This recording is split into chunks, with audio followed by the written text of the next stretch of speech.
suis le docteur Séverine Blot, je suis pédopsychiatre et je travaille au Centre régional de psychotraumatisme Sud-Nouvelle-Aquitaine qui se situe à Bordeaux.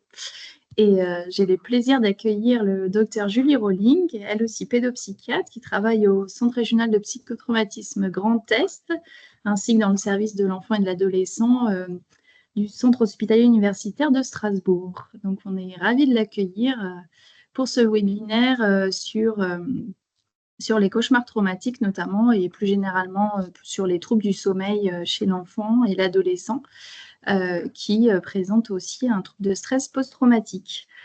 Donc bienvenue Julie, si tu veux te présenter, sinon après j'introduis un peu ce que tu diras. La thématique, oui, bonsoir à tous et merci pour l'invitation. Je suis ravie d'être avec vous.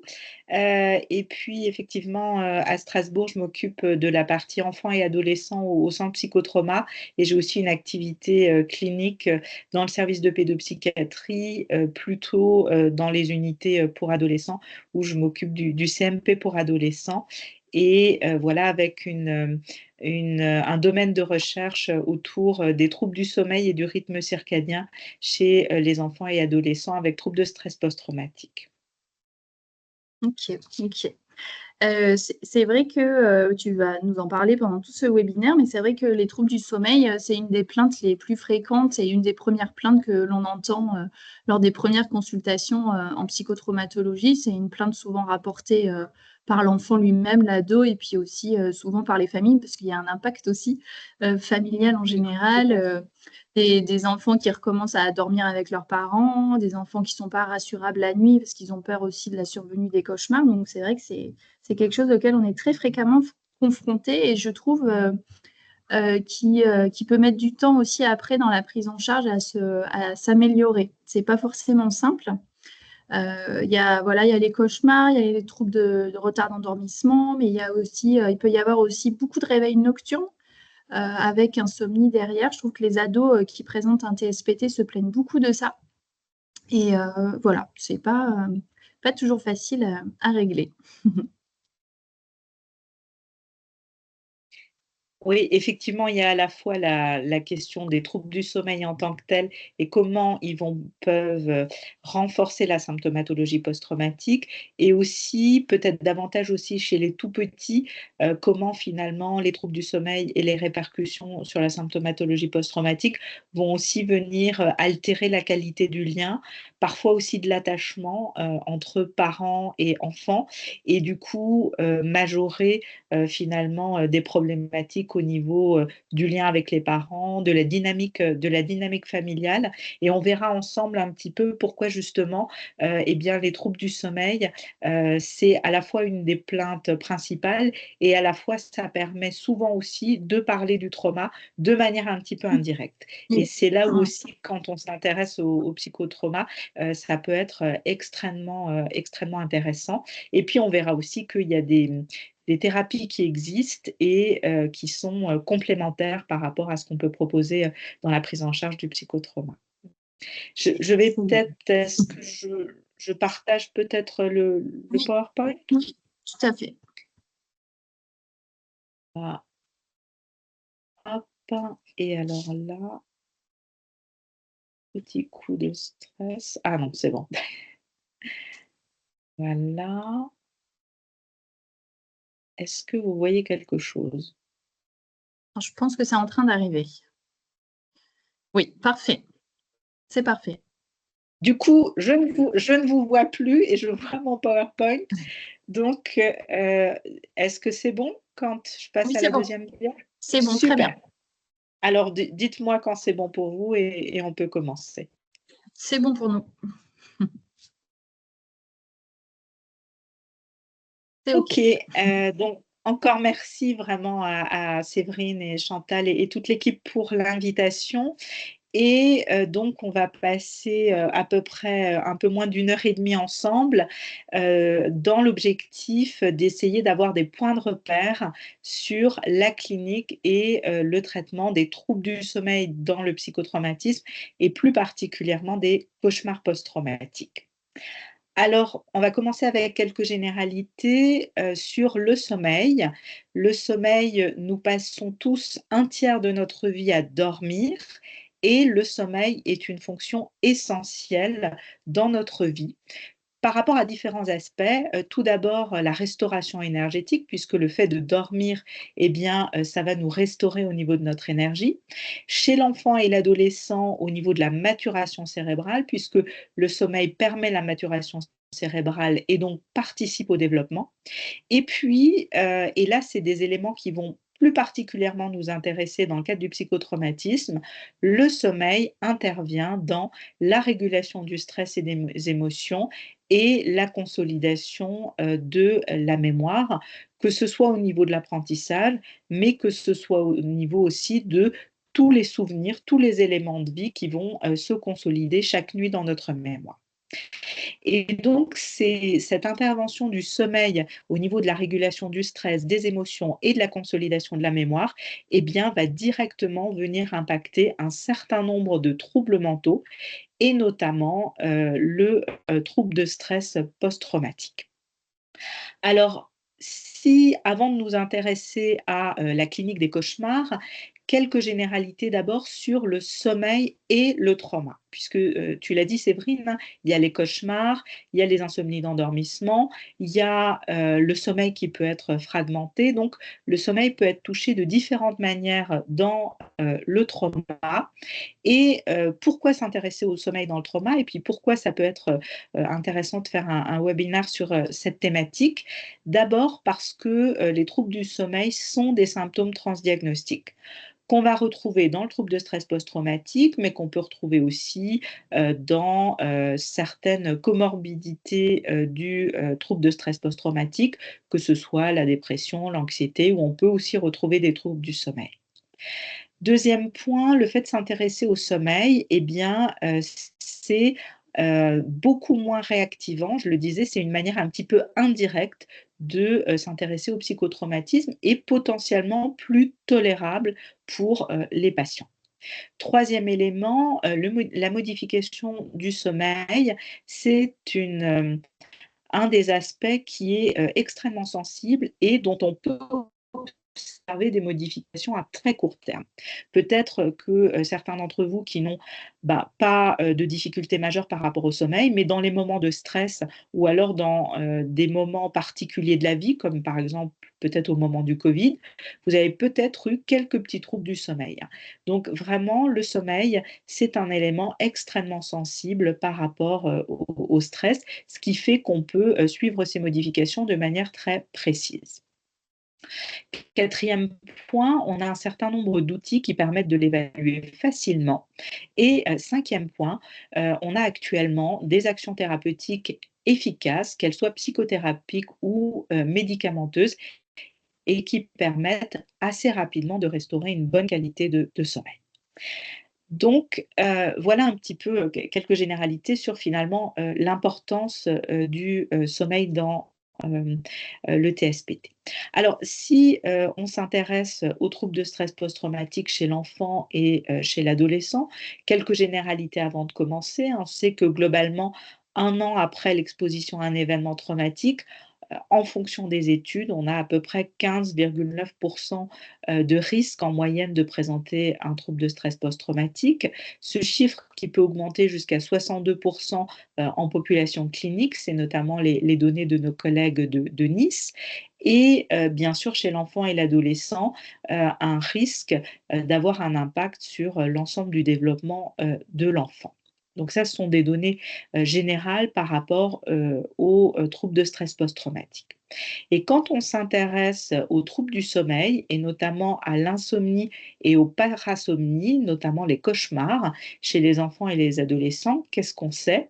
On sait que globalement, plus de 50 à 80% des enfants et des adolescents présentent, 1 an après l'exposition à un événement traumatique, des troubles du sommeil, que ce soit des troubles du sommeil du spectre de l'insomnie ou que ce soit des parasomnies comme les cauchemars. On sait aussi que les autres parasomnies, comme par exemple les terreurs nocturnes ou le somnambulisme, sont plus élevées dans les cas de troubles de stress post-traumatique. Et on sait que globalement, c'est des enfants qui ont, les enfants qui ont des troubles du sommeil associés au TSPT, qui ont un profil clinique beaucoup plus sévère. Donc ça, c'est déjà des premiers éléments un petit peu généraux, des premiers éléments épidémiologiques. Et ce qu'on sait aussi, c'est que de plus en plus souvent, de plus en plus, les troubles du sommeil associés au TSPT sont considérés comme des facteurs de prédisposition et de maintien du trouble de stress post-traumatique. On verra dans les prochaines minutes pourquoi on considère que les troubles du sommeil pourraient être des facteurs de prédisposition et pourquoi eh bien, on parle de facteurs de maintien du TSPT.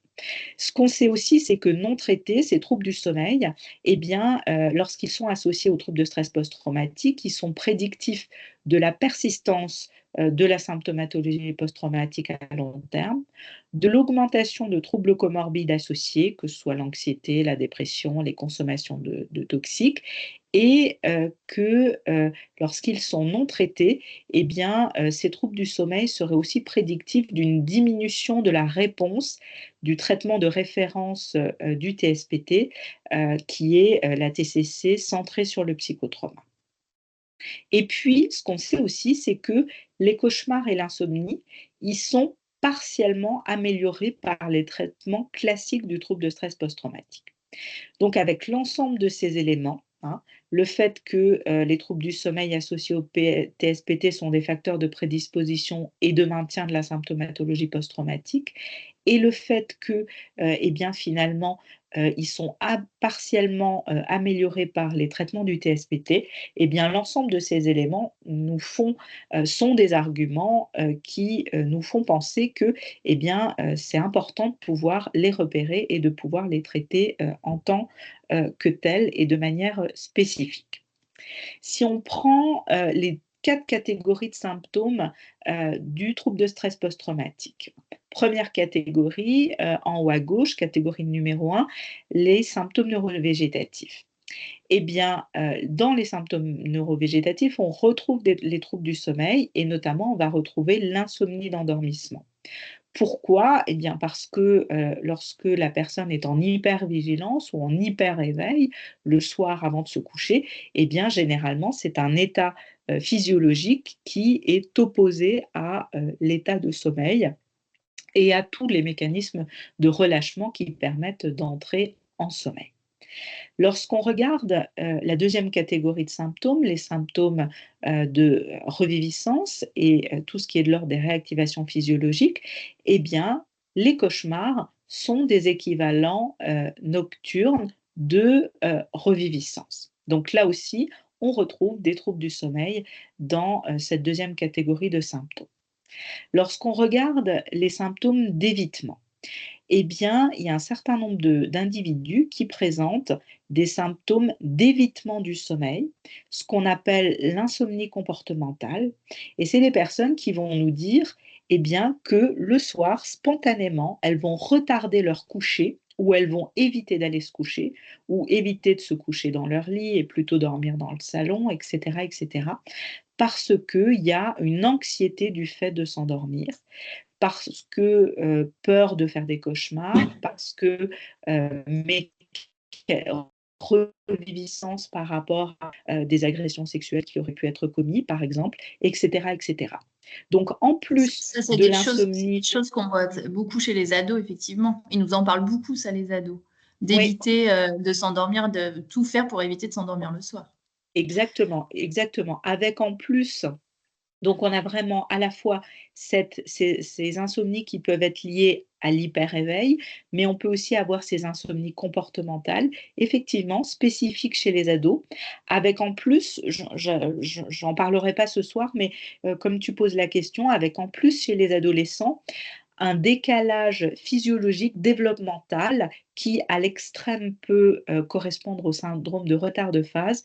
C'est-à-dire qu'on sait que chez les adolescents, ben, spontanément, à l'échelle d'une population adolescente, la majorité des adolescents va se coucher plus tard et se lever plus tard. Donc, il va y avoir un décalage de l'horaire d'endormissement.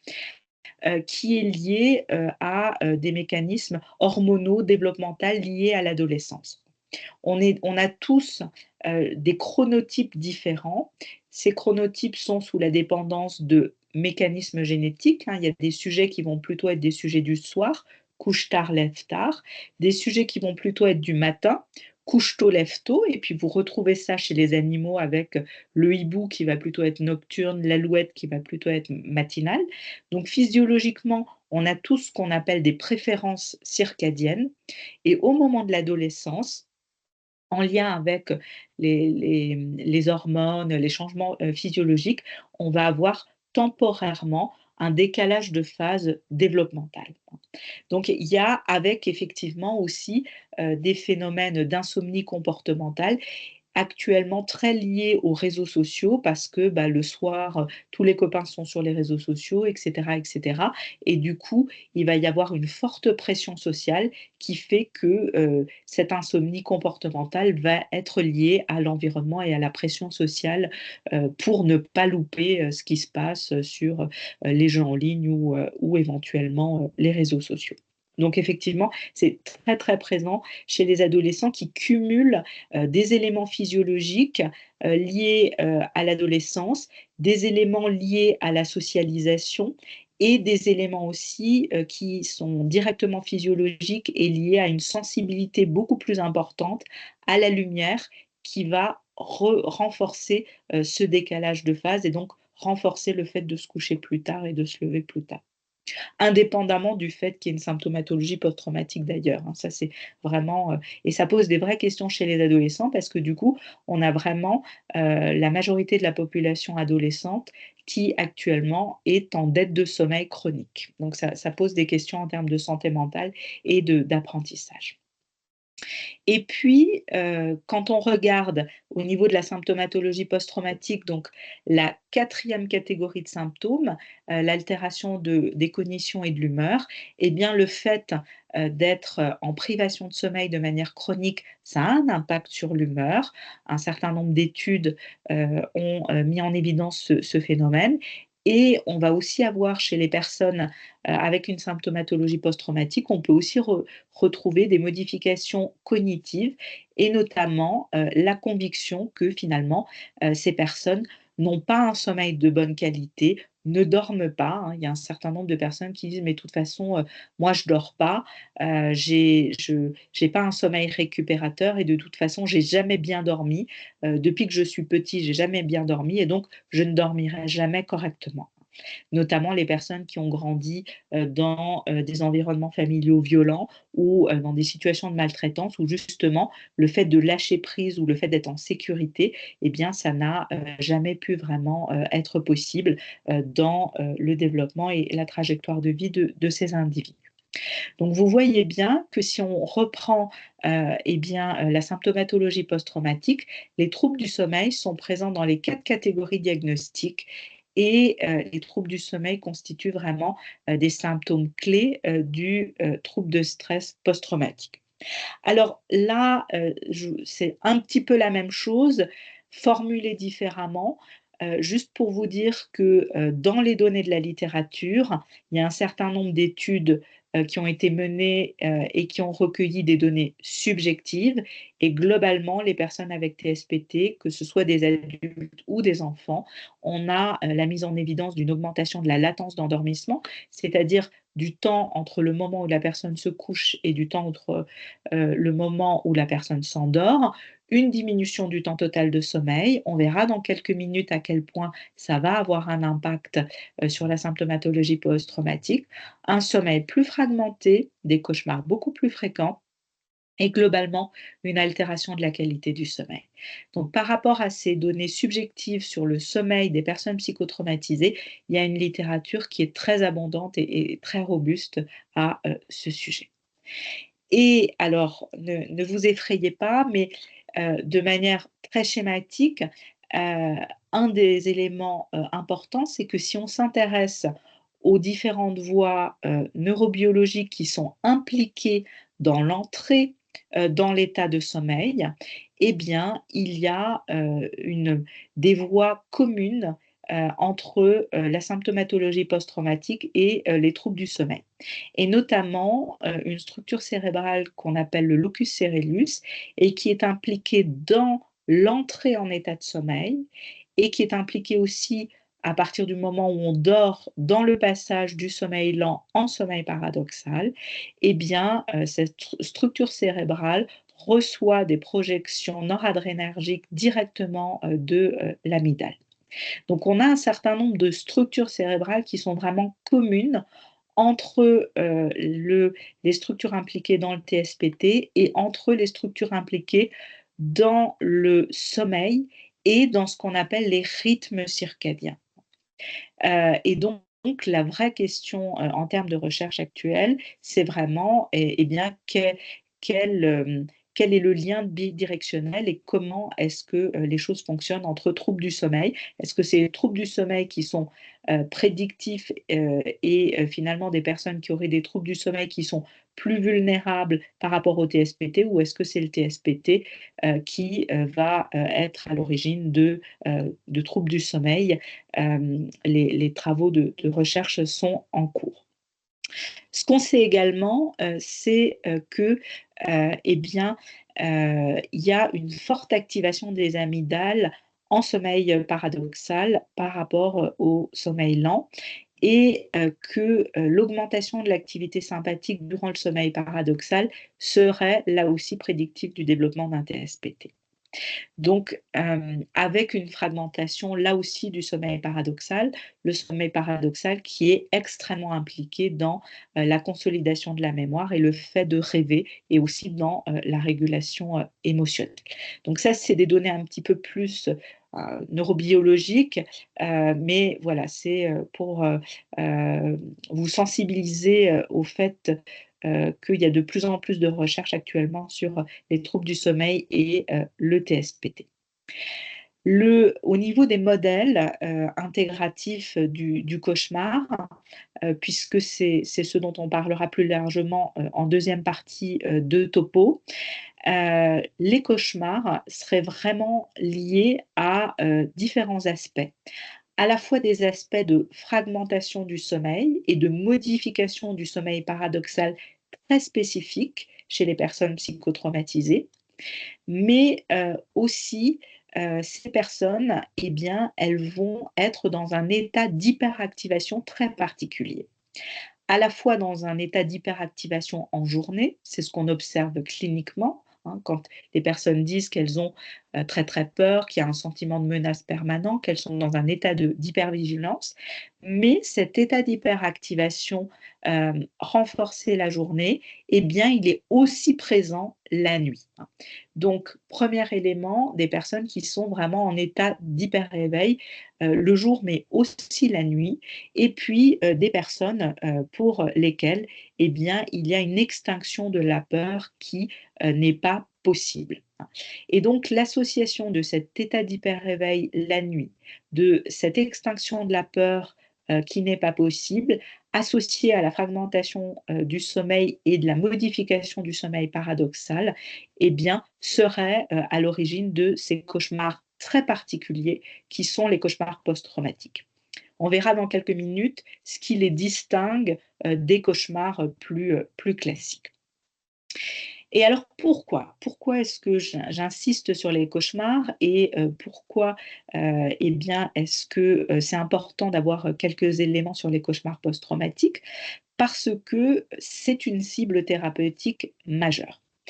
Et c'est une cible thérapeutique majeure pour rompre ce cercle vicieux des cauchemars post-traumatiques. Si vous prenez ce cercle au milieu ici à droite, et que vous prenez le numéro 1. Numéro 1, la personne va se coucher. Elle essaye de dormir, sauf que c'est souvent problématique le moment du coucher. Pourquoi? Parce que la personne est peut-être en état d'hypervigilance anxieuse, d'hyper-réveil. Il peut y avoir aussi, ce qu'on a vu tout à l'heure, des phénomènes d'évitement comportementaux par rapport au coucher. Donc un coucher qui sera plus long avant de pouvoir avoir un bon endormissement, et puis un coucher qui sera extrêmement anxiogène. Une fois que la personne dort, numéro 2, eh bien, la personne a souvent un sommeil fragmenté.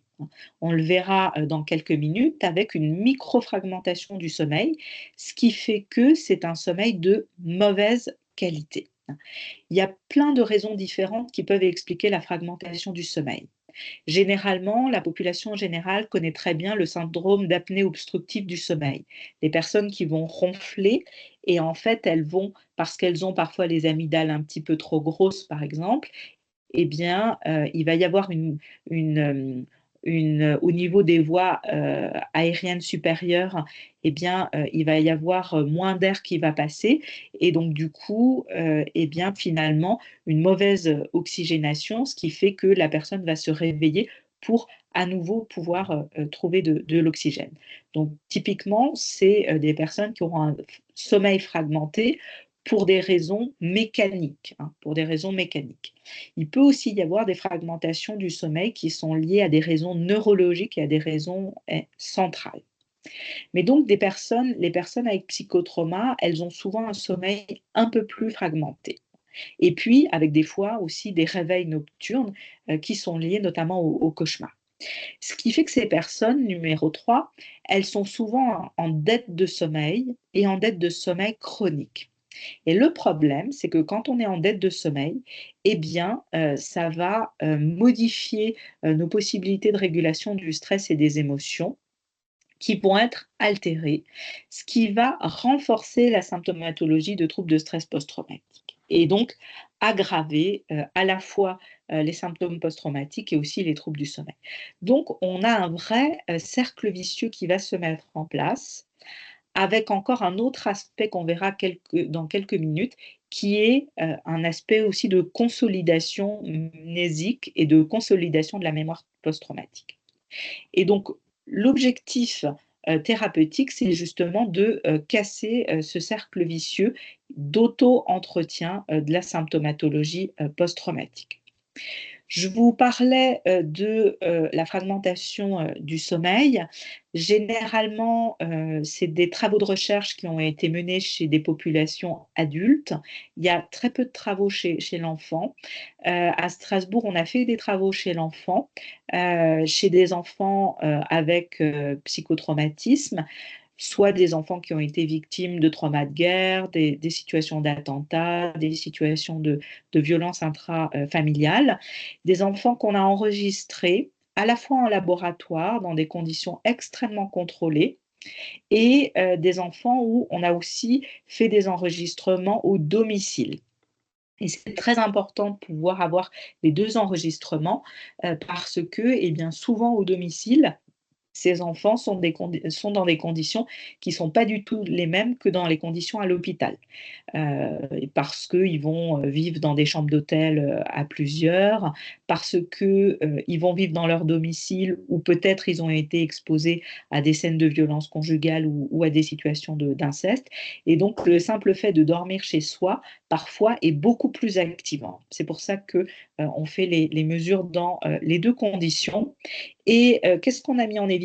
On a mis en évidence, au niveau du temps total de sommeil, la première ligne, eh bien, quand vous prenez les données qui sont à gauche, les données enregistrement en laboratoire, on est à 585 minutes par nuit, ce qui est tout à fait correct.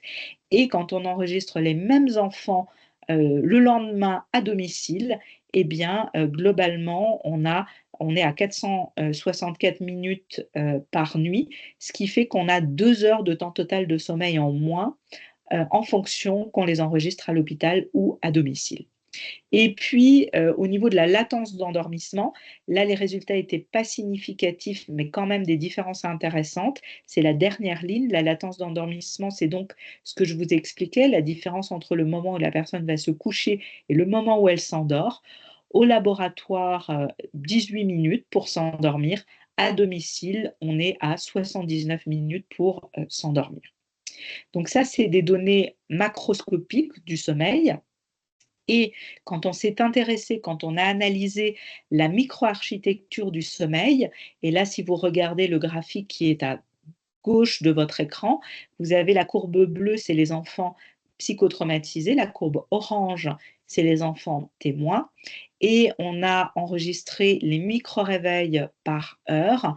Et en fait, on se rend compte que plus la nuit passe, le deuxième et le troisième tiers, plus les différences sont significatives entre les deux groupes, avec une microfragmentation du sommeil qui est beaucoup plus importante chez les enfants psychotraumatisés par rapport aux enfants témoins qui ont été enregistrés à l'unité du sommeil pour d'autres troubles du sommeil.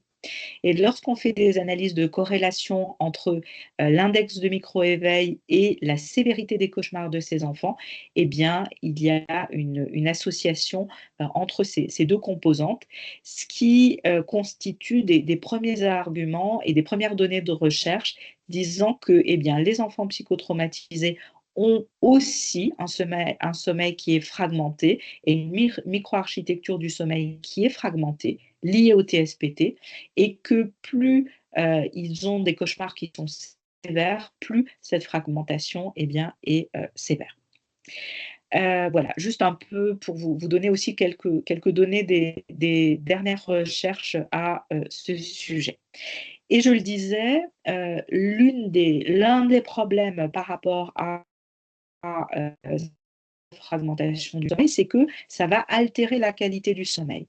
Or, on sait que la privation du sommeil a un impact direct sur la réactivité émotionnelle.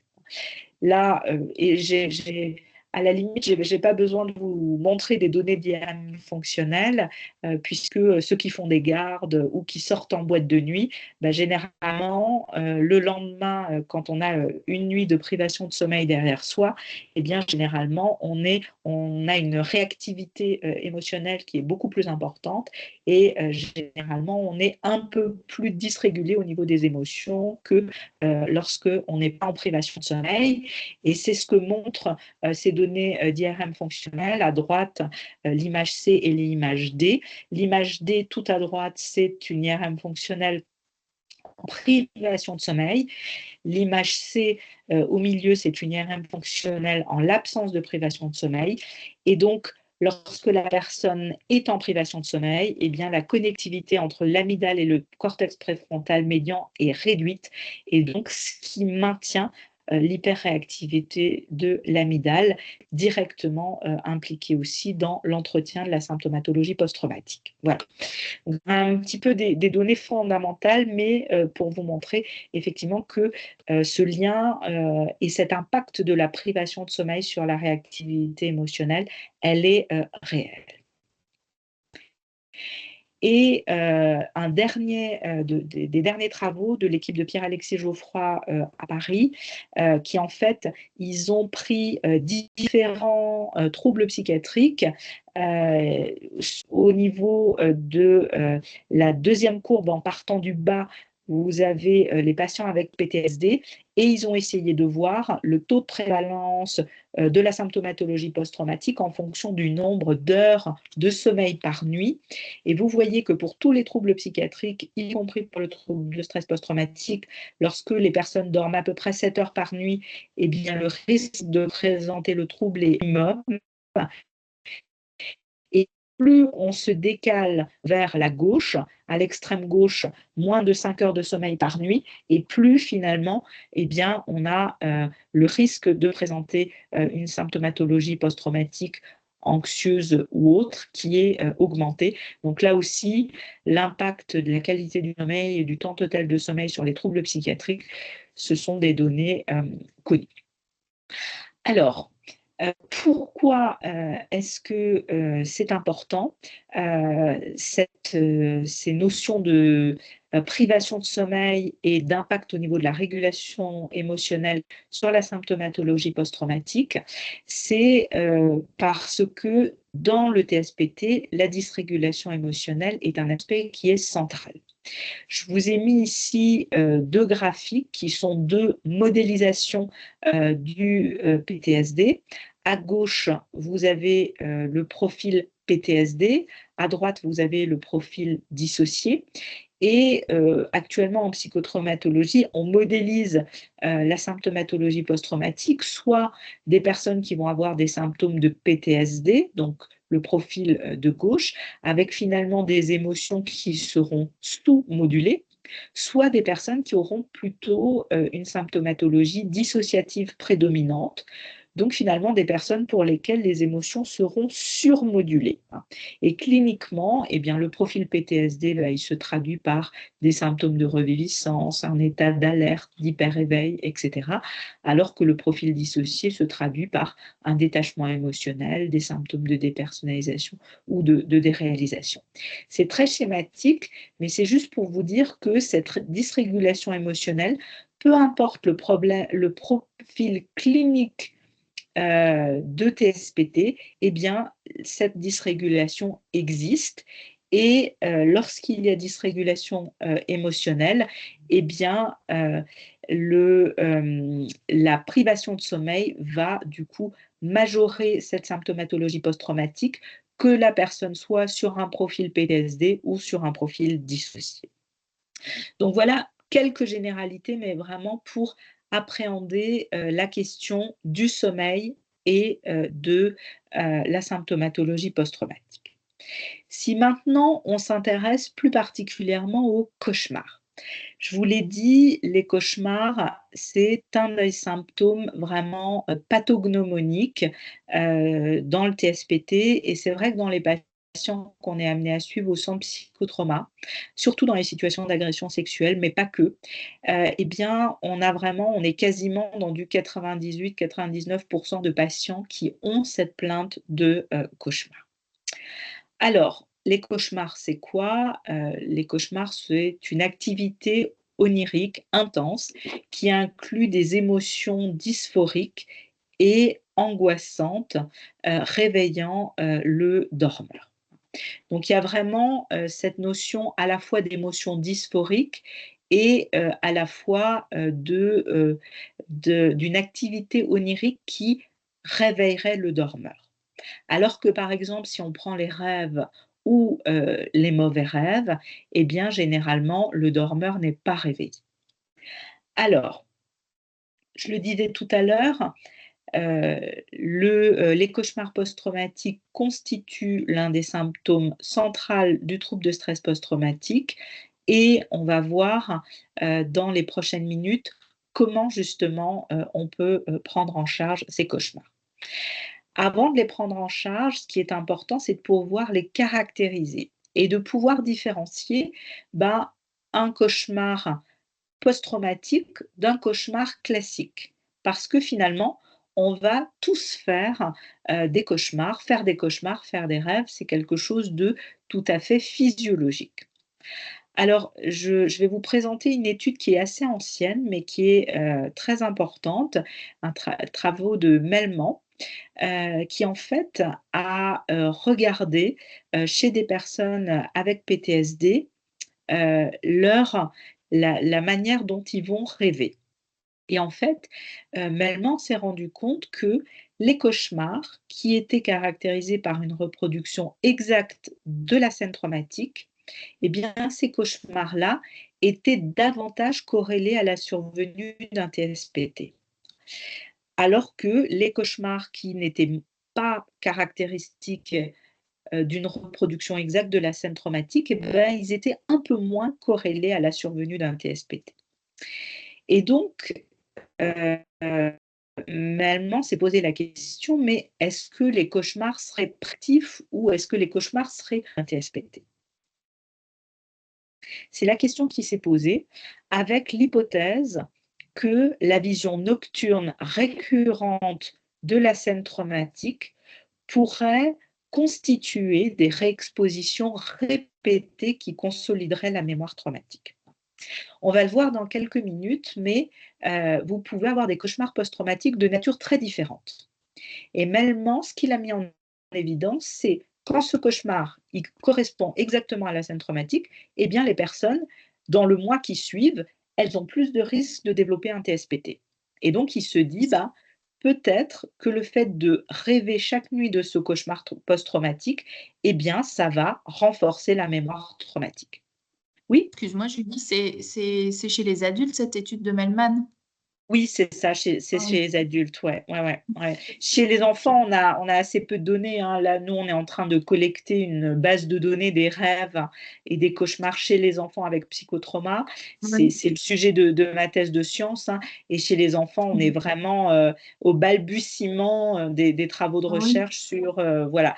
Mais donc, c'est chez les adultes et c'est une étude 2001 qui est assez ancienne, mais Mhm. qui est tout à fait caractéristique parce qu'elle pose vraiment cette idée, bah, en fait, Oui. qu'effectivement, de réexposition Mm. nocturne quotidienne et du coup de renforcement de la symptomatologie post-traumatique. Ok. Et du coup, ma question aussi, tu vois, chez l'enfant, on parle souvent d'augmentation des cauchemars, mais sans qu'il y ait la différence de l'adulte dans le TSPT, sans qu'il y ait la scène traumatique dans le cauchemar de l'enfant. Euh, du coup, j'imagine que tu travailles là-dessus aussi. Ouais, alors, on se travaille là-dessus et alors du coup ça, on va le voir dans 2 dias, justement Mhm. sur la caractérisation de ces cauchemars et les différentes formes que ces cauchemars, Ok. peuvent prendre. Parce que certains vont avoir du contenu traumatique et d'autres Oui. n'auront pas du contenu traumatique. Ouais. Et les enfants, il peut y avoir un contenu totalement différent. Ça, c'est la Mhm. spécificité un peu des enfants par rapport aux C'est ça. adultes. Mm. Mm. Au niveau, juste encore, je ne veux pas vous gaver avec tout ce qui est neurobiologique, mais juste pour voilà, votre culture générale, il y a un certain nombre de modèles par rapport justement au cauchemar dans le TSPT. Et globalement, qu'est-ce qui va se passer? Globalement, quand on dort, normalement, eh bien, on va, pendant notre sommeil, et notamment pendant notre sommeil paradoxal, on va retraiter tous les événements qu'on vit en journée. On va retraiter et on va faire un retraitement des souvenirs émotionnels et ce retraitement en situation habituelle, quand il n'y a pas de psychotrauma, ce retraitement, il se passe dans un cerveau où l'activité adrénergique, elle est réduite. Donc, on va avoir une forme de dépotentialisation émotionnelle avec un renforcement du contenu cognitif, hein. Typiquement, si vous avez passé une mauvaise semaine au travail, vos collègues vous ont énervé, tout ça, le vendredi soir, vous allez dormir et le samedi matin, en vous réveillant, eh ben, vous allez vous dire: «Bon, oui, c'est vrai que tel collègue m'agace et cetera, mais bon, c'est pas si grave que ça». Parce qu'il y aura eu un retraitement émotionnel. Le problème dans le PTSD, c'est que, eh bien, ce retraitement, ne s'opère pas dans un environnement, d'activité adrénergique réduite et donc cette dépotentialisation émotionnelle ne se réalise pas et c'est ce qui fait que finalement, au lieu d'avoir une dépotentialisation émotionnelle, eh bien, on va avoir une forme de consolidation traumatique. Alors que la majorité de nos souvenirs, habituellement, le fait de dormir, eh bien, ça nous permet au contraire de trouver des solutions, d'être plus détendu, au niveau des émotions et cetera et cetera. Bon, je vais pas rentrer dans les détails, on pourra éventuellement en parler, au moment, si ça intéresse certains. On va passer sur la partie un peu plus clinique où effectivement, comment est-ce qu'on va, caractériser ces cauchemars? Je le disais, c'est des cauchemars qui peuvent avoir un contenu très spécifique. Certains présenteront, des éléments typiques de la scène traumatique, comme l'a mis en évidence Melman dans ses travaux de recherche. Pour d'autres, on pourra avoir certains fragments de la scène traumatique. Pour d'autres, et notamment chez les enfants, on aura du contenu qui pourra être totalement différent de la scène traumatique. Par exemple, un enfant qui, après les attentats, va rêver d'un monstre, et alors qu'il n'y avait pas de monstre au moment des attentats.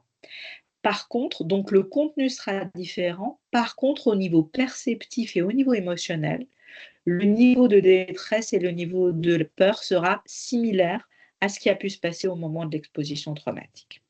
Et puis, vous pouvez aussi avoir des personnes qui font ce que moi j'appelle des cauchemars blancs, c'est-à-dire il n'y a pas de contenu, hein. Des personnes qui vont se réveiller, qui vont être en état de détresse, qui vont avoir très très peur, et si on leur demande mais de quoi t'as rêvé? Eh ben, de rien, je ne sais pas, de rien, je ne me souviens pas. Et c'est même pas je me souviens pas, c'est j'ai rêvé de rien, mais j'ai très très peur. Donc, les cauchemars post-traumatiques, au niveau du contenu, vous pouvez avoir des éléments typiques de la scène traumatique, généralement très visuels, très sensoriels. Vous pouvez avoir des fragments de la scène traumatique, vous pouvez avoir un contenu qui est différent, notamment chez les enfants. Mais généralement, ce qui est très caractéristique, c'est que c'est un contenu qui est très sensoriel, avec des émotions ou des perceptions qui sont directement en lien avec l'exposition traumatique. OK?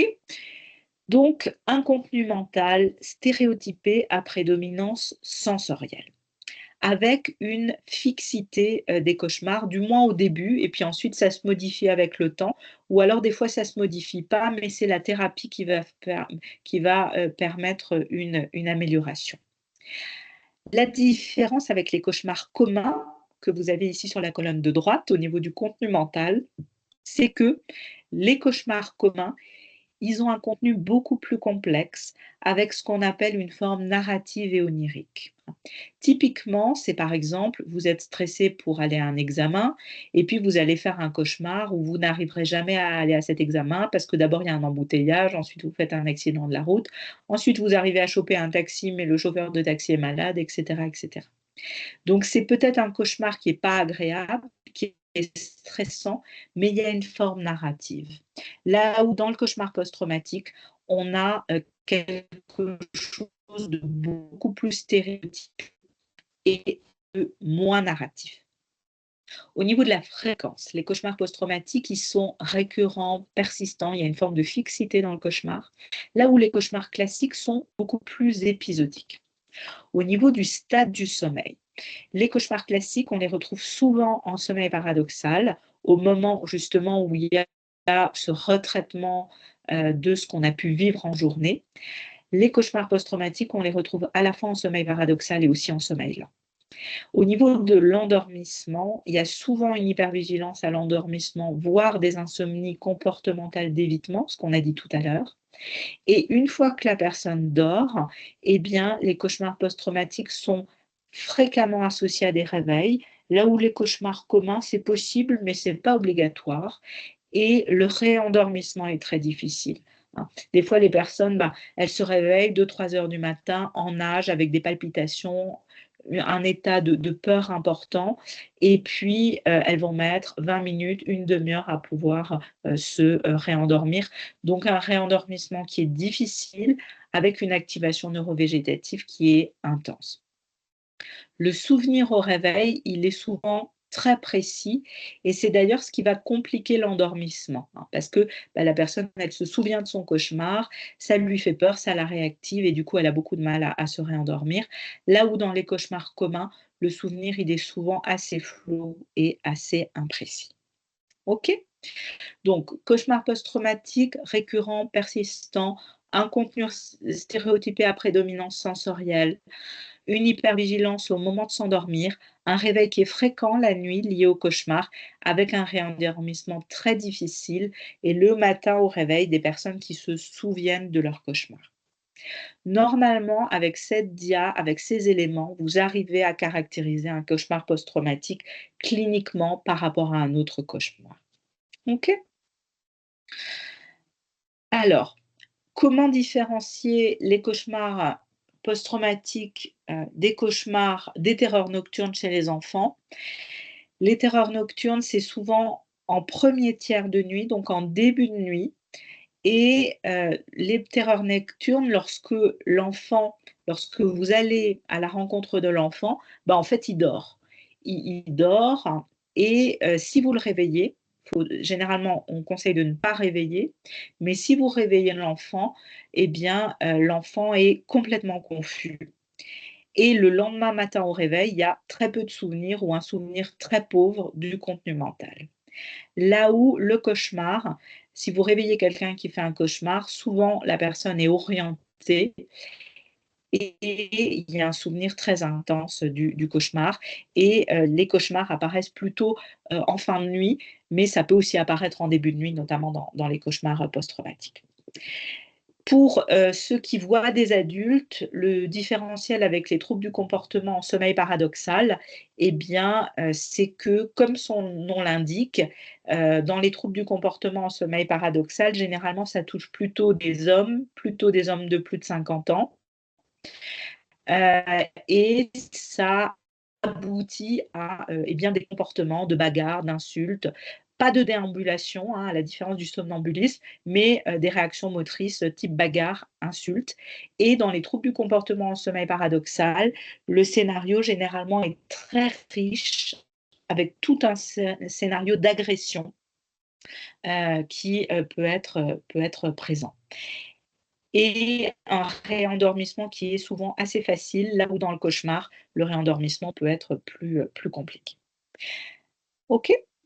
Alors, voilà, c'est juste une petite dia récapitulative pour dire que globalement, les terreurs nocturnes, c'est plutôt en début de nuit, alors que tout ce qui va être trouble du comportement, sommeil paradoxal, c'est en fin de nuit. Les cauchemars classiques, on peut les retrouver, c'est surtout en sommeil paradoxal, alors que les cauchemars post-traumatiques, on les retrouve à la fois en sommeil paradoxal, mais aussi en sommeil lent. C'est vraiment toute l'architecture du sommeil qui va être touchée. Alors, du coup, à partir de là, qu'est-ce qu'on fait? Qu'est-ce qu'on peut proposer quand il y a une plainte de cauchemar?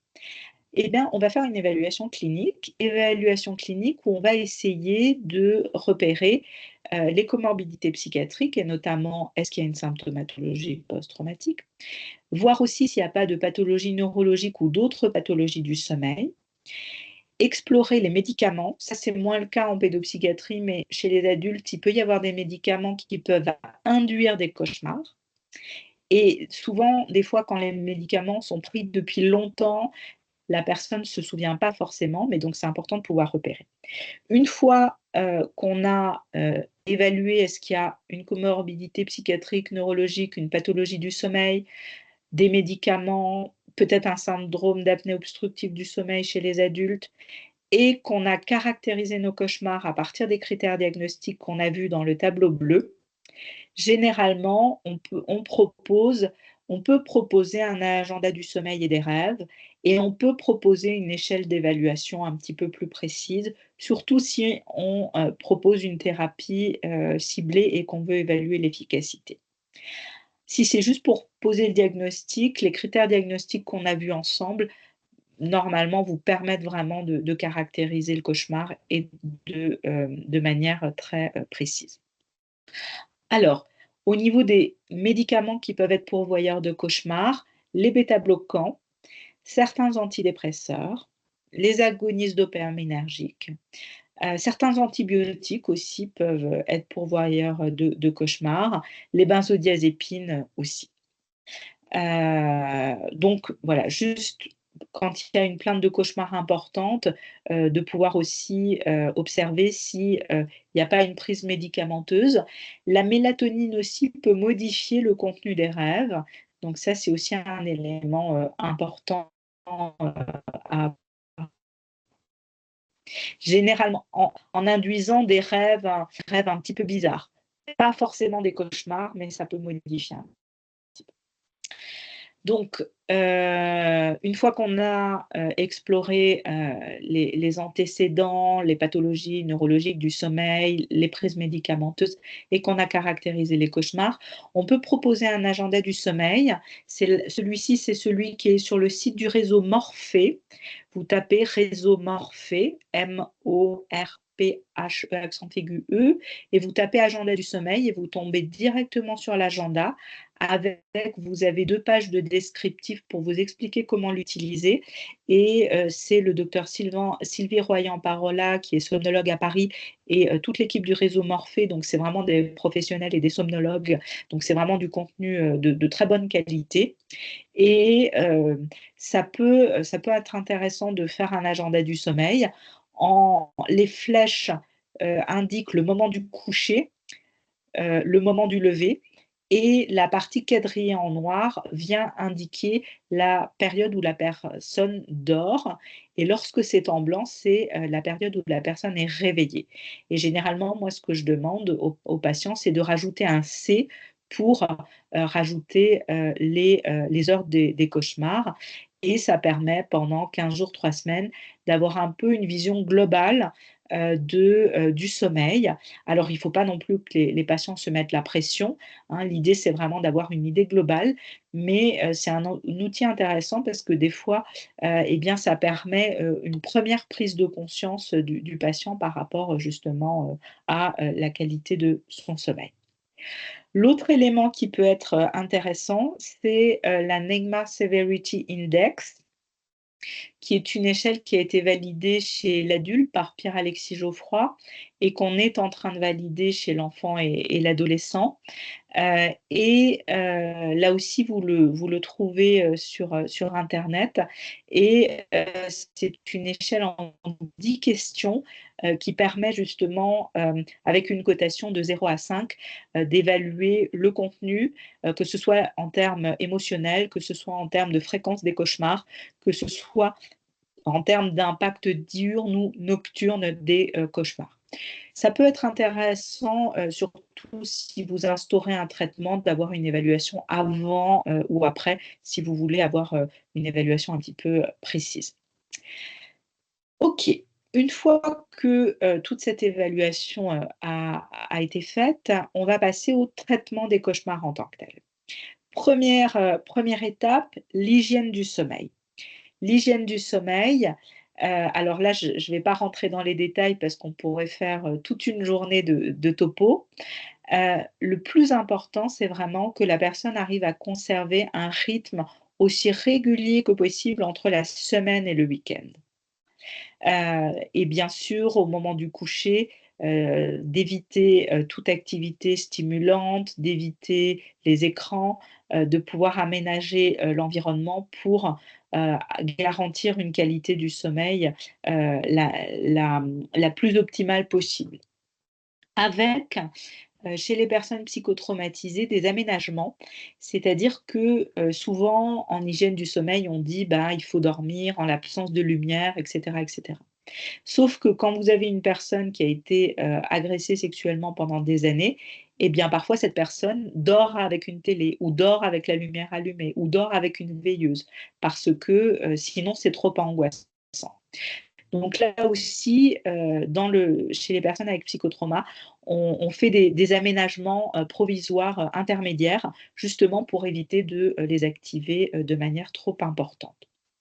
Pour tout ce qui est hygiène du sommeil, je vous conseille toujours le réseau Morphée, leur site, où ils ont plein de documents de psychoéducation pour les enfants, pour les adolescents, pour les personnes qui travaillent en posté, pour les personnes qui sont jet-laguées, pour les personnes qui dorment avec des ronfleurs, etc., etc. Donc vraiment, vous pouvez, les yeux fermés, aller voir leur contenu. Donc, début de la prise en charge, on insiste sur essayer d'offrir aux patients une bonne hygiène du sommeil. Bien sûr, on propose aussi des traitements ciblés sur le TSPT. Ce n'est pas l'objet du topo actuel. Et je vous rappelle que globalement, actuellement, la prise en charge du TSPT se fait sur un modèle séquentiel en 3 phases, une phase de stabilisation, une phase de traitement des traumas et une phase d'intégration. Je ne vais pas rentrer dans les détails, mais tout ça pour dire que, première étape, on propose des éléments d'hygiène du sommeil. Deuxième étape, qui peut être en parallèle, on s'assure que le TSPT est pris en charge. Et troisième étape, on va s'intéresser de manière un peu plus précise à ces troubles du sommeil et notamment aux cauchemars post-traumatiques. L'une des possibilités, c'est la possibilité médicamenteuse, notamment la prazosin. Je vais commencer par la prazosin et ensuite on parlera de la rime. C'est un petit peu en inversé parce que dans les recommandations, ce qui est recommandé en première intention, c'est la psychothérapie. Mais c'est juste pour qu'on ait un peu plus de temps à la fin pour parler de la rime. Au niveau médicamenteux, donc, la prazosin, c'est un traitement qui a fait l'objet de différentes études et qui, pendant longtemps, a été recommandé en première intention par l'American Academy of Sleep Medicine chez les adultes. Et en 2018, une méta-analyse a remis en question l'efficacité de la prazosin. Pourquoi? Parce que,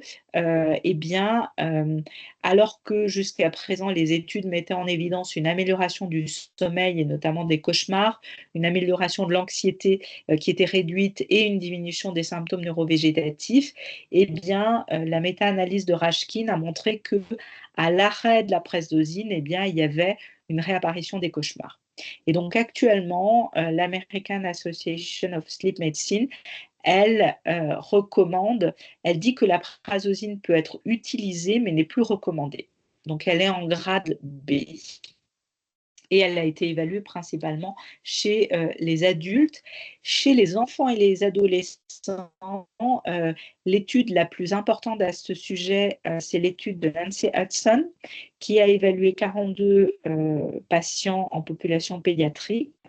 Et globalement, ils ont eu des résultats quand même intéressants parce qu'ils ont montré que 57% de leur population ont signalé une diminution des cauchemars à une dose moyenne d'1,05 mg de prazosin et que, surtout ça c'est intéressant, que 90% des patients ont continué à prendre de la prazosin à la sortie de l'hospitalisation, puisque la prazosin avait été introduite en hospitalisation en pédopsychiatrie.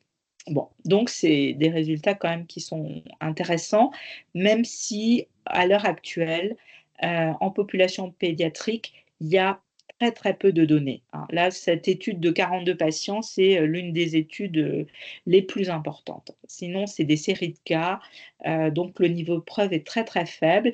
Et en France, il n'y a actuellement pas d'AMM de la prazosin chez l'adulte et chez l'enfant. En pratique, la prazosin, c'est donc un alpha-adrénergique qui est maximal 3 heures après la prise, avec deux formes, la forme à libération immédiate, le mini-press, et la forme à libération prolongée.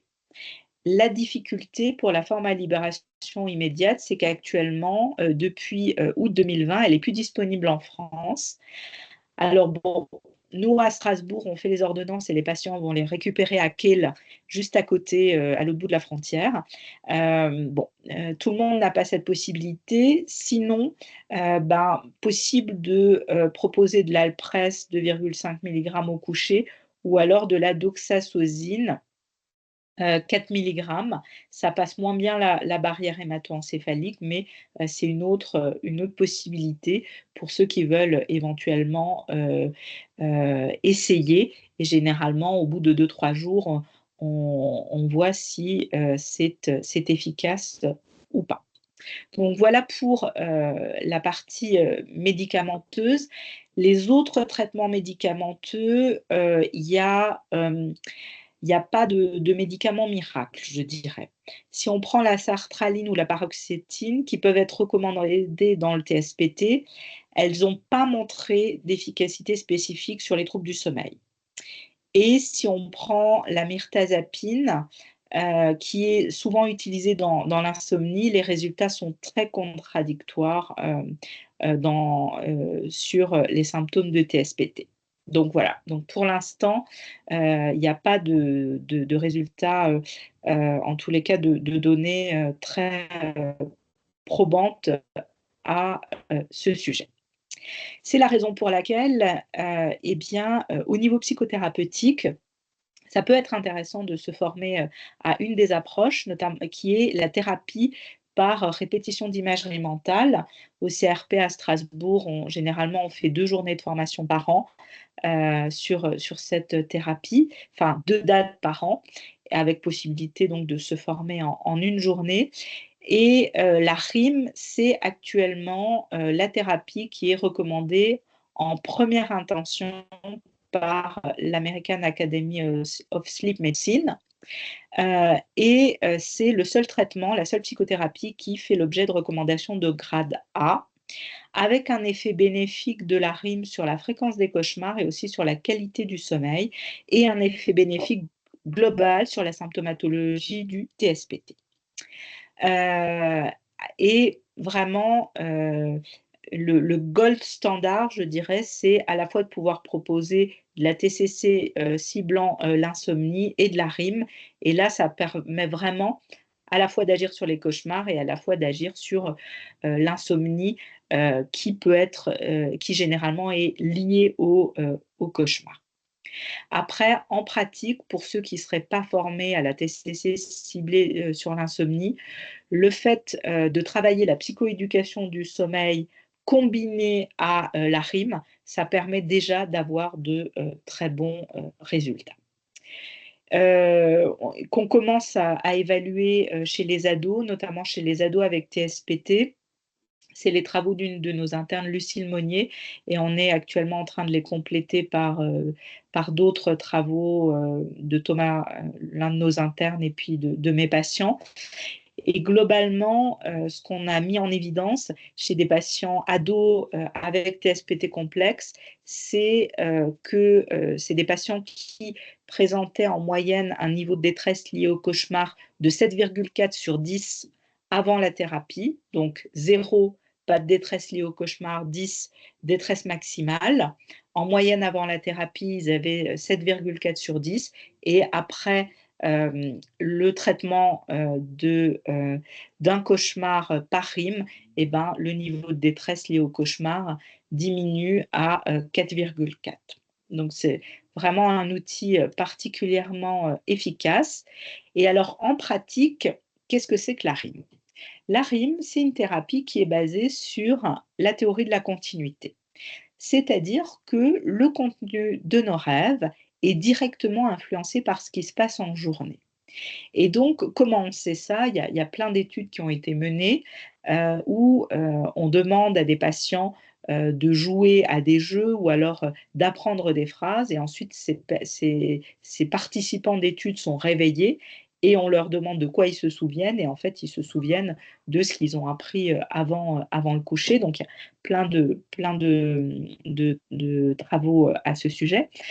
Et donc, on va utiliser cette capacité d'intégrer dans les rêves ce qu'on a appris en journée pour modifier directement le contenu des cauchemars, et donc pour favoriser la maîtrise du contenu cauchemardesque à partir de la répétition d'imagerie mentale. Donc, on va vraiment jouer sur la puissance de l'imagination. Et alors pourquoi, en tout cas moi je trouve que la RIM a beaucoup d'avantages. D'abord parce qu'il y a un bon niveau de preuve dans la littérature, hein, chez l'adulte, mais les études qu'on est en train de mener chez l'enfant montrent aussi une bonne efficacité. Ensuite, parce qu'on propose une thérapie qui cible directement l'une des plaintes la plus importante chez les personnes avec TSPT, c'est-à-dire la plainte de cauchemar. Ensuite, parce qu'on ne va pas demander une verbalisation détaillée du contenu du cauchemar ou de la situation traumatisante, ce qui fait qu'on ne va pas activer l'individu. Donc ça, généralement, ça permet que c'est beaucoup plus tolérable pour nos patients. Et souvent, au niveau de la prise en charge, on commence souvent par une proposition d'un travail autour de la RIM avant de proposer d'autres thérapies d'exposition ou autres. Donc c'est une thérapie qui a très peu de risques de réactivation traumatique. C'est une thérapie brève, c'est-à-dire qu'en 4 séances, on peut retraiter un cauchemar. Et pourquoi j'aime bien aussi? Parce que c'est une méthode qui est facilement diffusable, et par rapport à des psychothérapies qui vont mettre beaucoup de temps, là, on va pouvoir former à la fois des psychiatres, des psychologues, des infirmières. Les infirmières de l'unité d'hospitalisation pour ados sont toutes formées, et vraiment, en termes, je dirais, d'impact, en termes de santé publique, c'est aussi une thérapie qui est intéressante. Alors en pratique, comment ça se passe?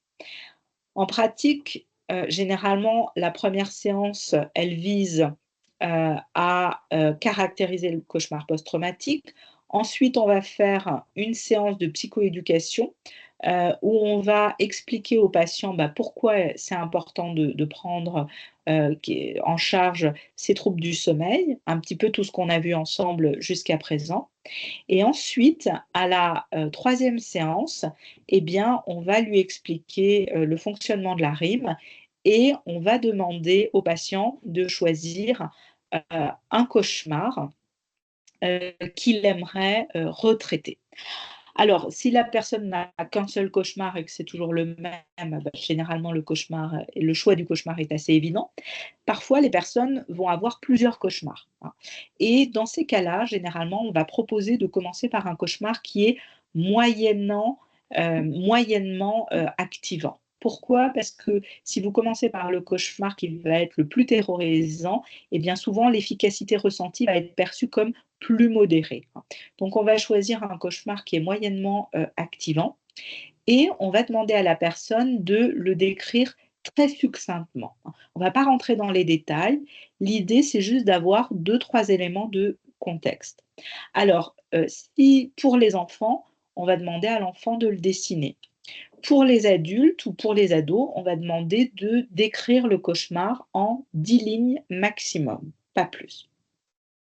Ensuite, à partir de ce cauchemar, on va conceptualiser avec notre patient un nouveau scénario traumatique dans lequel on va modifier le contenu en intégrant des éléments positifs. Ces éléments positifs, ça peut être des éléments protecteurs, ça peut être des pouvoirs, ça peut être des possibilités de s'échapper, etc., etc. Et ensuite, en séance, on va entraîner notre patient à visualiser en imagerie mentale ce nouveau scénario. Et une fois que notre petit patient il sera tout à fait à l'aise pour visualiser en imagination ce nouveau scénario, eh bien, on va lui proposer chaque jour pendant 10 à 20 minutes. Quand c'est des petits 10 minutes, 20 minutes c'est long, il y a très peu de patients qui arrivent à tenir 20 minutes, en tout cas dans ma patientèle. Et on va lui demander chaque jour, idéalement le soir, mais c'est pas obligé, hein, mais idéalement c'est mieux le soir, d'imaginer à nouveau ce nouveau scénario. Et puis on va proposer ça pendant 7 jours et on va réévaluer. 7 à 15 jours, hein, ça vous voyez, généralement en pratique, c'est plutôt 10 à 15 jours parce que voilà, les consultations fait que c'est pas toujours possible de les revoir à J7. Et puis ensuite, on va réévaluer. Donc l'idée, c'est vraiment que l'enfant puisse relire un nouveau scénario, l'imaginer en détail dans sa tête en se focalisant sur les sensations. Alors, je vous ai mis 3 exemples cliniques et voilà, je compte sur vous aussi, sur votre confidentialité par rapport au secret médical. C'est des patients qui nous ont autorisés à montrer leur dessin, mais je compte sur votre discrétion. Le Julie, premier, excuse-moi. Julie, oui, excuse-moi, avant que tu parles des exemples, qu'est-ce il y qui se a passe? une personne, oui, tu m'entends? Oui, Il y a une oui, personne je qui t'entends, oui. demande, en fait, juste avant que tu parles des exemples, Oui. qui dit que plusieurs de ses patients font des cauchemars traumatiques qui correspondent finalement à des reviviscences nocturnes, et la personne demande si la rime peut quand même être utilisée. Oui, exactement, exactement. Exactement et c'est vraiment, généralement dans ces situations-là où c'est très pertinent et assez efficace, et généralement on voit un effet à la fois sur les cauchemars et un effet sur les reviviscences en journée qui peut aussi, être bénéfique, hein. Donc tout à fait, c'est tout à fait, indiqué, et parfois c'est assez compliqué d'ailleurs de faire la part des choses, mais je dirais que pour simplifier, le cauchemar post-traumatique est un équivalent nocturne de reviviscence, hein. Il faut vraiment Ouais. essayer de le conceptualiser de cette manière-là, avec une activation des chaînes associatives liées à la peur, hein. C'est pour ça que, finalement, dans ce retraitement du cauchemar, le fait d'entrer dans les détails de la scène traumatique, c'est pas forcément important. On va réactiver et on va essayer d'écraser le contenu traumatique nocturne avec du nouveau contenu. Et c'est pour ça qu'il nous faut juste quelques éléments de contexte pour que la chaîne associative se réactive à partir de ces éléments de contexte, je dirais. OK. OK. Voi un exemple, là, c'était un patient de 8 ans, une situation, d'assassinat, de son papa, patient originaire d'Afrique, qui a, migré avec sa maman, à Strasbourg. Sa sœur de 12 ans est restée dans le pays, d'origine, un pays, voilà, où il y a un certain nombre de conflits armés et pour des raisons politiques, le papa a été assassiné. Le petit, il avait à l'époque 6 ans, au moment de, l'assassinat de son papa. Il a assisté à la scène. Le papa a été éviscéré, ses viscères ont été brûlés, donc vraiment une scène très traumatique et quand il a été vu en consultation, c'est un enfant qui présentait cauchemar très important, plutôt, un profil dépressif, hein, c'est-à-dire que la symptomatologie post-traumatique, était encore présente, mais on était déjà dans, des comorbidités dépressives, liées bien sûr, au trauma, mais qui étaient déjà très, très présentes. Une maman qui elle aussi avait des gros troubles du sommeil et une maman et son petit qui dormaient dans une chambre d'hôtel avec, voilà toute une situation sociale aussi, extrêmement précaire, et puis, des problématiques par rapport aux papiers, qui étaient aussi, qui majoraient, l'insécurité. Donc, typiquement en consultation, j'ai pu demander à ce petit, j'ai dit assez simplement, hein, faut pas faire très compliqué, mais voilà, le jour où ton papa a été, assassiné, si tu avais eu une baguette magique ou si tu avais pu faire différemment, qu'est-ce qui aurait été, qu'est-ce que tu aurais aimé, qui se produise? Et alors ce petit a dit: «Ben, ça aurait été marrant s'il y avait eu une trappe, on aurait pu s'enfuir avec mon papa». Parce qu'il y a un des méchants que vous voyez à droite, et ben, en fait, il bloquait la porte et on ne pouvait pas partir par les fenêtres parce qu'il y avait des barreaux aux fenêtres. Et donc c'est ce qu'on a dessiné, un autre dessin avec une trappe et un tapis vert au-dessus de la trappe. Donc quand les méchants sont arrivés, dans, la case, eh bien, finalement, ce petit garçon et son papa étaient cachés dans la cave et les méchants n'ont pas pu le trouver. Et on voit bien que dans le nouveau dessin, l'ambiance est différente, il y a du soleil, il y a des enfants qui jouent dehors et cetera et cetera. Et donc pour ce petit, on a vraiment fait tout un exercice, de visualisation mentale. Par exemple, en lui disant: «OK, du coup, comment tu te sens physiquement?» «Ah je rigole». «OK, tu rigoles, donc tu es détendu?» «Oui, je suis détendu». «Et dehors, qu'est-ce qui se passe?» «Ah dehors, il y a des enfants qui jouent au ballon, ils rigolent». «OK, concentre-toi sur les enfants qui rient au ballon et qui rigolent». Et puis, quelle température est-ce qu'il fait? Ah il fait bon, il fait pas trop chaud, pas trop froid. OK, donc il fait bon, bonne température. Et donc on va vraiment comme ça entraîner l'enfant à activer ses 5 sens et à se concentrer sur ses 5 sens et sur tous les ressentis par rapport à cette nouvelle scène, qui donc n'est plus traumatique, mais qui est un nouveau rêve.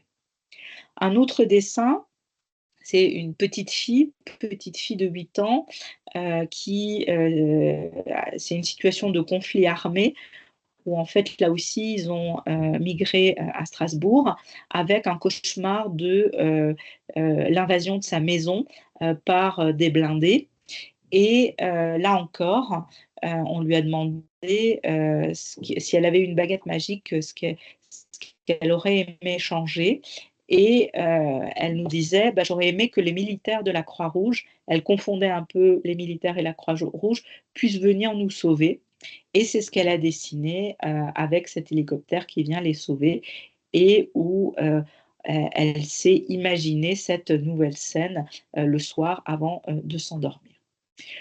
Une autre situation, ça c'est une ado, qui, a été, agressée dans son quartier, une agression extrêmement violente. Donc ça, c'est le scénario traumatique.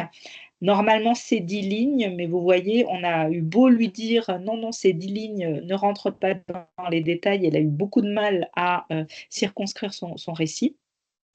Donc qu'est-ce qu'elle dit? Elle dit: «C'était le soir de mon agression. À défaut d'être avec ma copine, j'étais seule. Tout était identique, les personnes dans le bus, le temps, m'a tenue, sauf qu'à la place que 3 filles montent, il y a eu une quinzaine de personnes, garçons et filles. Je ne me souviens pas de leur visage, mais tous me fixaient une lueur d'amusement dont je me souviens. Lorsque je suis descendue du bus, tous m'ont suivi et m'ont frappée. Je ressentais les coups, la même douleur que j'avais ressentie, mais en pire. Depuis le 23 janvier, j'ai l'impression de ressentir leurs coups sur mon corps et mon visage. Après m'être battue, ils me prirent et me jetèrent sur la route. Je criais d'arrêter, je suppliais car je n'avais pas la force de me lever. Ils me regardaient en riant, puis elle s'avança, ça c'est l'agresseuse principale, et ria de moi et me dit que je mérite de mourir. Et là, un camion arrive et m'écrase. Donc ça, c'est le cauchemar qu'elle fait, sachant qu'elle le fait en différents cauchemars.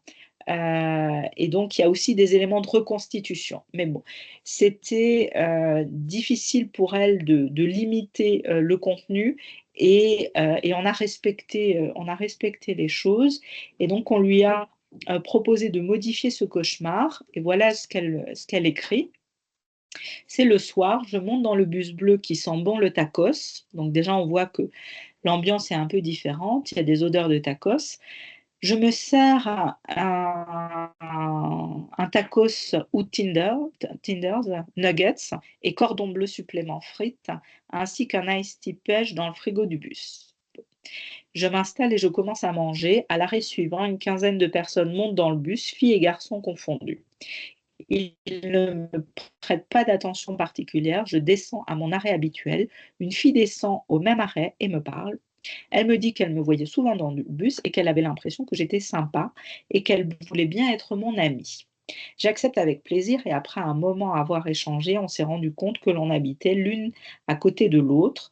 Dorénavant, c'est devenu une amie très chère et nous faisons tout ensemble. Je me sens si en sécurité avec elle. Donc on voit bien, on reprend des éléments de contexte et ensuite on change complètement le contenu. Et ce qu'on propose au niveau de l'imagerie mentale, c'est vraiment d'essayer de se concentrer et d'essayer d'engager tous les sens de l'enfant pour rendre l'expérience aussi vivante et réaliste que possible. Avec, pour certains, on peut utiliser le dessin comme support visuel, par exemple. Et donc l'idée, là encore, je le disais, c'est vraiment de modifier le contenu et que ce nouveau contenu vienne écraser le contenu mental préexistant. Avec tout un travail préalable qui est fait aussi pour distinguer ce qui va être du nouveau rêve de la réalité, bien sûr, et de pourquoi on choisit d'imaginer un nouveau rêve. Et donc, typiquement aux enfants, moi je leur dis, bah, on va faire une blague à ton cerveau, on va essayer d'arnaquer ton cerveau en lui donnant du nouveau matériel à manger et à travailler pour qu'il évite de travailler toujours ton cauchemar et ce qui renforce ton cauchemar. Et donc en pratique, généralement, eh bien, on propose à la personne de s'entraîner sur ce nouveau rêve pendant à peu près 10 minutes par jour. Voilà, donc peut-être juste encore une minute pour résumer vraiment l'importance du lien bidirectionnel entre troubles du sommeil et symptomatologie post-traumatique. Les cauchemars post-traumatiques peuvent être une cible thérapeutique de choix, intégrée à la prise en charge globale du psychotrauma, avec bien sûr une part importante sur l'hygiène du sommeil et des possibilités d'action très spécifiques qui peuvent passer par la rime ou qui peuvent passer par exemple, la prescription de prazosin. Voilà, je vous remercie pour votre attention et puis je vous propose de pouvoir discuter ensemble. Merci beaucoup. Déjà, Julie, c'est passionnant. Et tu fais une présentation très précise aussi de toutes les études récentes et de tout ce qui est en recherche actuellement. C'est vraiment passionnant. Il y a une question aussi d'une personne qui demande si on est confronté dans la clinique aux paralysies du sommeil chez nos patients TSPT. Oui, il peut y avoir effectivement certains, notamment chez les ados, Et il y a eu d'ailleurs, il y a quelques mois, l'année dernière, il y a 1 an, 2 ans, un peu une épidémie de paralysie du sommeil chez les ados, sans doute liée aussi à un petit peu de contenu qu'ils ont découvert sur les réseaux sociaux.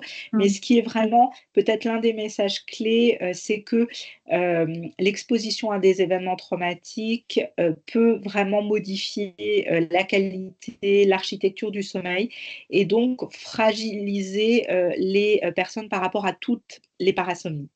Et ce qu'on sait, alors là aussi, il y a vraiment plein de choses à faire en recherche, mais ce qu'on sait, c'est que plus de risques, bien sûr, de cauchemars post-traumatiques, de terreur nocturne ou des autres parasomnies du sommeil, avec aussi sans doute un défaut de caractérisation des parasomnies les unes par rapport aux autres, et sans doute aussi une amélioration dans la caractérisation de ces parasomnies dans les années à venir. Mais oui, il y a vraiment une altération de la qualité du sommeil, ce qui va potentiellement aussi, en fonction des profils, augmenter le risque de présenter d'autres parasomnies. Et pour tout ce qui est, alors paralysie du sommeil, il y a très peu de choses dans la littérature de qualité, mais par exemple, tout ce qui va être vraiment cauchemar post-traumatique, terreur nocturne, somnambulisme, là, les résultats sont assez clairs. Ok.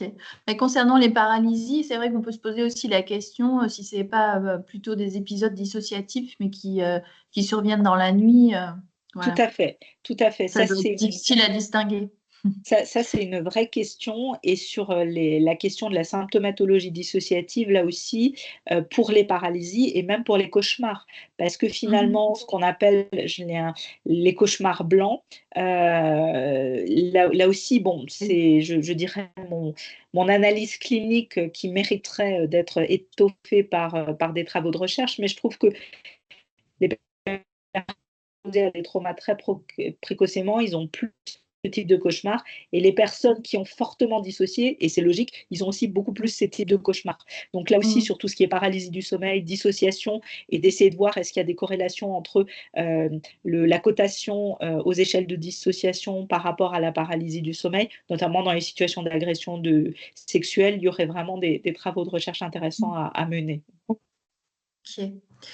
Il y a peut-être une dernière question. Une personne qui demande s'il y a des données sur le trauma complexe et les cauchemars traumatiques et si les résultats sont similaires à ceux qu'on trouve dans le trauma simple. Ouais. Il n'y a pas, non, il y a pas trop de, en tout cas, sauf m'est, si ça m'a échappé, mais déjà les données sur le trauma complexe, les études qui permettent justement, qui utilisent ce diagnostic commencent à se développer puisqu'il est apparu depuis avec pas, il y a pas d'études particulières à ce sujet. Ce qu'il faudrait voir, il faudrait voir du coup maltraitance et cauchemar ou exposition traumatique répétée et cauchemar. Mais ce qui est sûr, c'est que voilà, pour essayer d'être à peu près, précis, mais je pense que globalement, on retrouve les mêmes résultats. Il y a pas de raison que les résultats soient différents entre TSPT et TSPT complexe. Et pour les personnes et les personnes exposées à des événements traumatiques répétés, qu'elles présentent une symptomatologie de TSPT ou non, puisque souvent c'est quand même ce qui se passe. Par exemple, les personnes qui ont été exposées à des maltraitances, elles vont peut-être avoir des retards de développement, des symptômes dépressifs, l'évolution vers un trouble de la personnalité borderline, alors qu'elles n'ont plus forcément de symptomatologie de TSPT pure. Par contre, il y aura des cauchemars et elles ont des cauchemars. Donc ça, oui, c'est. Ok. Ok. Peut-être juste une dernière chose, si tu as encore quelques minutes, Julie, à nous consacrer. Est-ce qu'il y a des bénéfices sur le long terme avec la rime? Est-ce que ça se maintient dans le temps? Oui, Ok. ça se maintient. Alors les études, ça va jusqu'à plusieurs mois, et dans notre pratique clinique, puisque j'interviens au CRP et aussi au CMP pour adolescents, ce qui est très intéressant, c'est qu'à partir du moment où les personnes, c'est comme la relaxation en fait, à partir du moment où la personne a intégré cet outil, on a quelques L'habitude. patients qu'on suit et qui ensuite nous disent, parce qu'ils ont fait des cauchemars sur autre chose, ils nous disent: «Ah et puis je me suis refait une séance de rime, tout seul et spontanément». Donc ça OK. permet effectivement de les outiller et ils s'approprient aussi l'outil et généralement, il y a une efficacité. En tous les cas, les études il y a des études jusqu'à 6 mois, qui ont montré, une persistance de l'efficacité. OK, OK, et pas de contre-indication à la rime? Enfin, de choses Non. particulières que tu verrais, Non, après il faut, c'est important le non, après c'est juste le travail préparatoire, c'est-à-dire, Mmh. par exemple avec les enfants, mais les enfants savent très bien, par exemple, le premier exemple clinique, ce petit, il sait très bien que son papa est décédé et donc on va lui Oui, expliquer que oui. le travail qu'on va faire, c'est pas qu'on modifie la réalité, Mmh. c'est qu'on va Oui. essayer je leur dis: «On va essayer d'arnaquer ton cerveau pour que ton Mmh. cerveau, il retraite» et puis généralement ça les fait rire, mais donc ça c'est tout le travail, préparatoire d'explication qu'on OK, réalise, OK, avec les enfants. et là vraiment on va s'arrêter après. Dernière question, mis à part vous, est-ce qu'il y a tu connais d'autres institutions qui forment à la rime ou d'autres organismes, qui peuvent donner cette formation? Ah non, ça côté, adulte, il y a Pierre-Alexis Geoffroy à Paris, mais Ouais. qui eux sont vraiment, somnologues, donc alors je dirais qu'au niveau national, ceux qui combinent la dimension sommeil et la Mmh. dimension psychotrauma, Oui, c'est un peu notre spécificité c'est à vous, ouais. Strasbourg. Ouais, OK. ouais. Bah, alors En tout faudra aller à et Strasbourg. chez les n'hésitez pas, hein, n'hésitez pas vraiment. En une journée, Oui. vous êtes tout à fait, autonome. OK, OK. Bon, beh, écoute, je te remercie beaucoup encore une fois et tu as beaucoup de félicitations et de remerciements, sur le chat. Voilà, qui ont beaucoup de personnes qui disent qu'ils ont trouvé cette, présentation passionnante. Donc, encore merci à toi, Julie. Merci à vous pour l'invitation. Je t'en prie. Et puis peut-être à une prochaine fois et puis pour, tous les participants, vous aurez le replay, du webinaire, la semaine prochaine ou dans 15 jours. Fanny vous enverra tout ça. Et une bonne soirée à tout le monde. Bonne soirée. Au revoir Julie. Au revoir.